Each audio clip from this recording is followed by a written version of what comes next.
Alors aujourd'hui, du 45, du 9, du 308. D'accord, Nicolas, on n'a plus une seule thune à lancer. Oh non, Donc il va falloir maintenant qu'on se mette à tirer à la 22. On va leur présenter notre petit Black Label pas de chez Browning. encore le 22.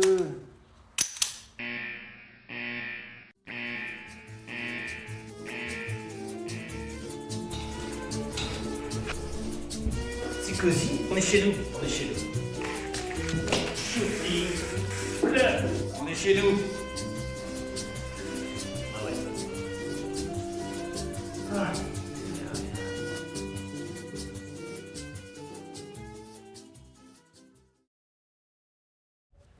Bonjour Nicolas. Bonjour Nicolas. Bonjour Nicolas. Bonjour Salut les les loulous. loulous. Voilà, aujourd'hui on s'est donné rendez-vous une nouvelle fois pour vous présenter une petite arme de poing qui nous tient particulièrement à cœur. Une de nos favorites. Oh, Malgré les petites blagounettes sur le 22 long rifle, cette arme est exceptionnelle. Tout à fait. Donc on va vous présenter le Browning Buckmark Black Label.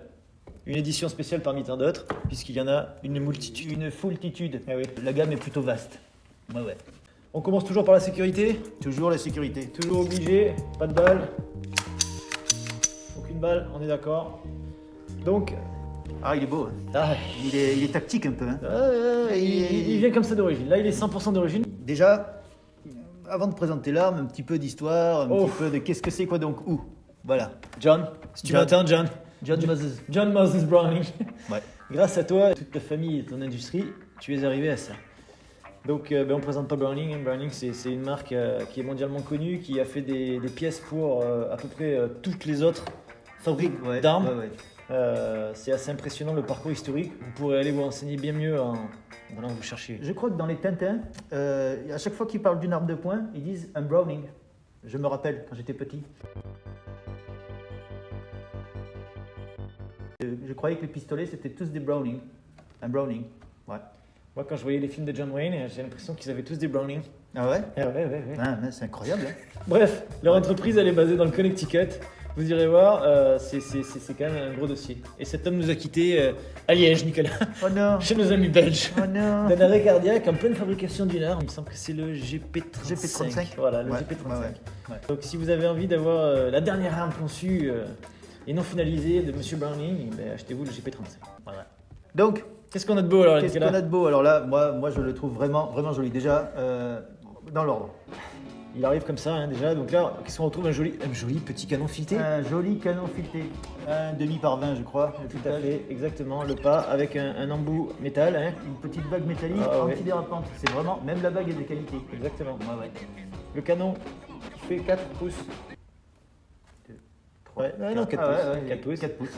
Je crois Il qu'il me semble. existe en beaucoup plus long, enfin un pouce de plus, il me semble. C'est déjà pas mal, il est très précis. Ouais. Donc des platines Rai Picatinny.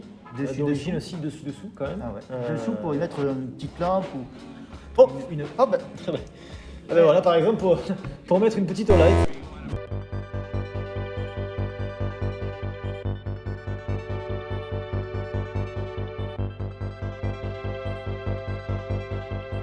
Ça me paraît. Petite light de qualité. Ça marche aussi avec des lasers, hein, différentes choses, master key, lance-grenade, un bipied ou alors un taser. On reprend du taser. On Ouais. reprend du taser. Non, voilà, on reprend d'avant même. Genre. Ouais. Donc qui permet d'y mettre par exemple une lampe hein, ou un laser ou tout autre accessoire. Tout accessoire. Bipied, poignet, lance-grenade, vous le savez déjà. Sur la partie haute, donc on retrouve notre petit guidon fixe. Ouais, sur l'arrière, donc Petite hausse réglable en hauteur et en dérive. hausse Browning. Hein. Ouais, Hein, on peut voir là le petit cerf. Une hausse de qualité. de qualité. Je sais pas si on l'a dit, mais c'est une arme qui est tout métal. Intégralement métallique. Voilà, jusqu'au chargeur. Jusqu'au chargeur en tôle emboutie. Voilà, exactement. On n'est pas du tout dans de la chinoiserie. Là. Ah, Là, non. c'est lourd. Ensuite, donc, on peut passer sur cette culasse hein, qui a sa spécificité. Très jolie culasse, plutôt courte.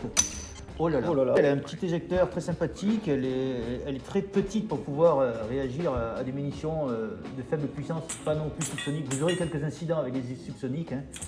C'est pas non plus réglable. Elle est très facilement démontable, nettoyable. Bon, évidemment, le 22 s'encrasse énormément. Il vous faudra à chaque séance faire un nettoyage un petit peu poussé. Nous vous montrerons ça, c'est très simple. D'où les incidents multiples en fait, que l'on a en fait, Au qui bout ne venaient de- pas de la ouais. munition, mais vraiment de la saleté avancée de l'arme. Au bout de 150 cartouches, vous finissez par avoir des petits problèmes d'éjection, ça glisse moins bien, etc., etc. Ce qui est normal, ne vous inquiétez pas, ce n'est pas une mauvaise arme pour autant.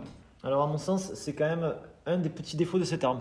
Si je donne mon avis personnel, c'est-à-dire que vous allez voir par la suite, on va le démonter, mais si vous voulez le nettoyer pour qu'il remarche bien, il faut quand même commencer à démonter de la visserie, ce qui n'est pas forcément pratique au stand si on veut continuer à C'est tirer. moins pratique qu'une arme de poing avec Voilà. simplement une goupille pour démonter rapidement. Là, il vous faut un embout, une petite clé ou quelque chose pour... Bon, rien d'insurmontable. Rien Combinaison. d'insurmontable, on va vous montrer, il y a 3 vis à défaire. Mais c'est sûr qu'au stand, c'est moins pratique qu'une petite goupille à chasser. Ensuite, écoute, on retrouve une super poignée avec 2 plaques en bois quand même. Ah, 2 jolies plaquettes. Deux jolies plaquettes, Elles sont très très bien faites, elles sont jolies sur ce modèle. Elles sont antidérapantes. Là, on voit le petit cerf, Black Label. Franchement, c'est quand même C'est quelque vrai chose qu'elles de... étaient très très jolies, hein. J'ai eu un petit peu de peine à les peindre. Ah oui. Effectivement, j'ai eu encore cette petite pulsion de peinture. Ça m'a pris. Avec... Oh mon Dieu! Ouais, Oh ouais. là là là là, Nicolas, qu'as-tu fait? Hop, sécurité. Qu'as-tu fait? Voilà, avec son silencieux. Oh là là là là là là. Qu'on rappelle, hein, un demi par 20. Hein, pour ceux qui, Ouais, exactement. Silencieux BT à 100 €. qui veulent l'acheter tout de suite. Une qualité incroyable. Il est parfaitement adapté au Buckmark. Donc j'ai fait une petite peinture pour enfants, un petit camouflage jouet club, avec un petit vieillissement à la paille de fer. Oh là là là là là. Mais je regrette l'esthétique de ces jolies plaquettes, hein, elles sont vraiment jolies. Bon ben moi j'y suis allé comme un cochon. J'aime quand c'est dégueulasse, vous le savez déjà, vous l'entendez à chaque vidéo. On peut peut-être parler aussi de ce petit bouton là, qui est en fait en dessous. Ah oui, vous avez un petit capteur qui inactive la détente s'il n'y a pas de chargeur. Voilà. Donc même avec une munition chambrée, le coup ne partira pas si le chargeur n'est pas en place. Non, non, non. Voilà, peu d'armes ont ce petit Système. petit système, une sécurité supplémentaire sinon. Après, tout ce qui est boutons sont plutôt pas mal accessibles, hein, à mon sens. Oui. Je veux dire, que ce soit le déverrouillage de la culasse, le libération du chargeur aussi, qui est bien accessible. Et la sécurité qui est vraiment dure par contre, au début. Alors bon, vu qu'on l'utilise très peu, c'est vrai que peut-être ça y fait. Mais la mienne en Ouais. tout cas est vraiment dure. Du fait de l'épaisseur en fait, qui sort bien, c'est Les boutons sont surdimensionnés, c'est vraiment une arme pour novices et jeunes tireurs. C'est idéal pour débuter le tir, vraiment. et c'est très précis. C'est très très C'est précis. une arme qui est bouleversante précis. Oh là là, C'est bouleversant. je suis tout bouleversé.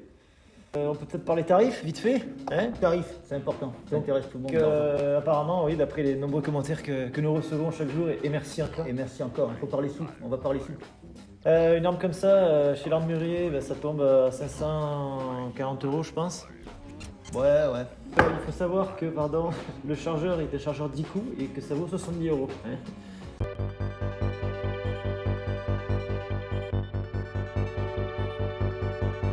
C'est fourni avec un seul chargeur, Voilà. c'est du vol. Non, ça c'est vraiment du vol. Même si c'est un chargeur d'une excellente facture, Ah oui, oui, oui. avec le petit bouton pour rabaisser la planchette et charger sans effort, Non. tout en métal embouti, ça fait un peu cher quand on veut l'acheter tout seul. Ça reste du vol.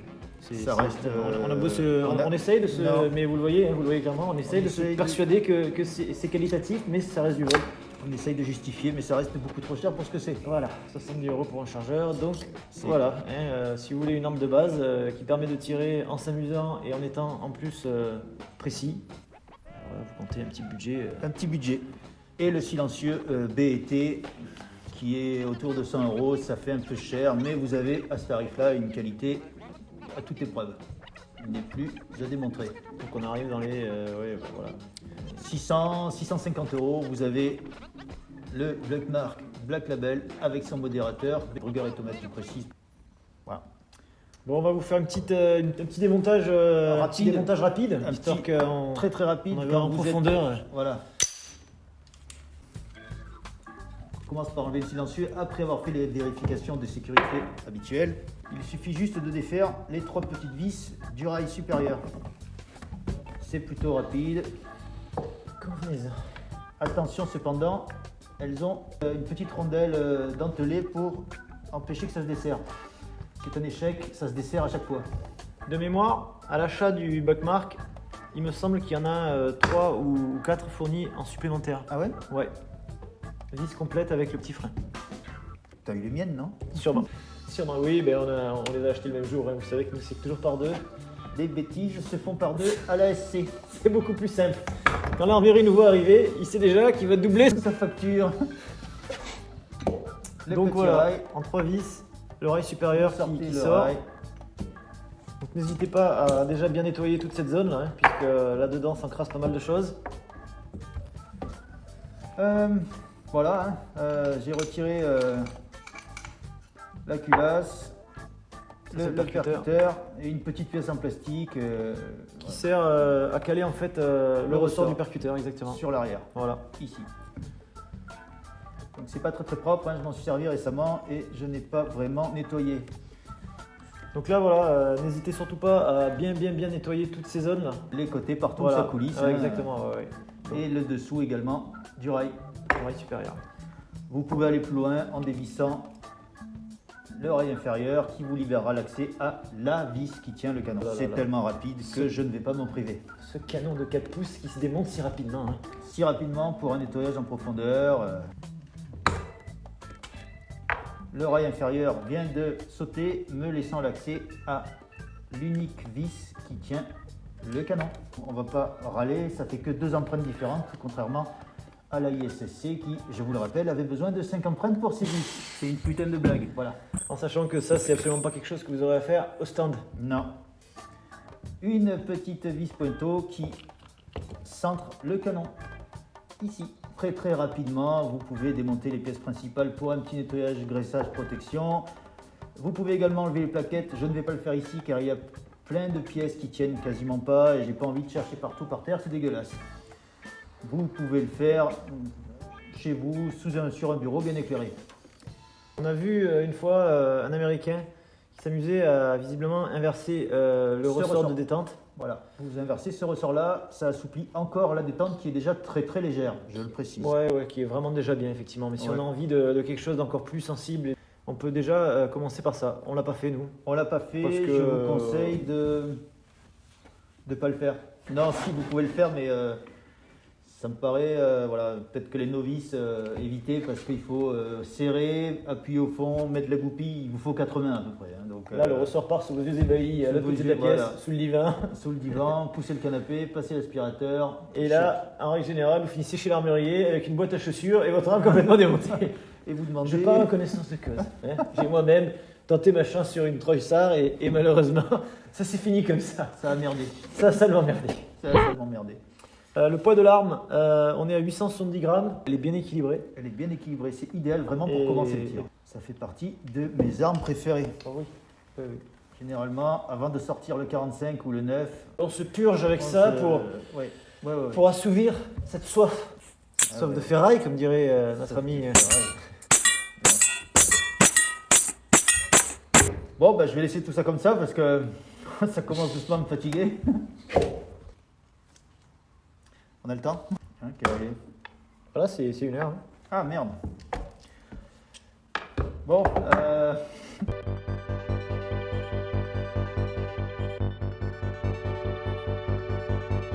On a des choses à faire. vous aussi. Salut. Salut les loups. Amusez-vous bien.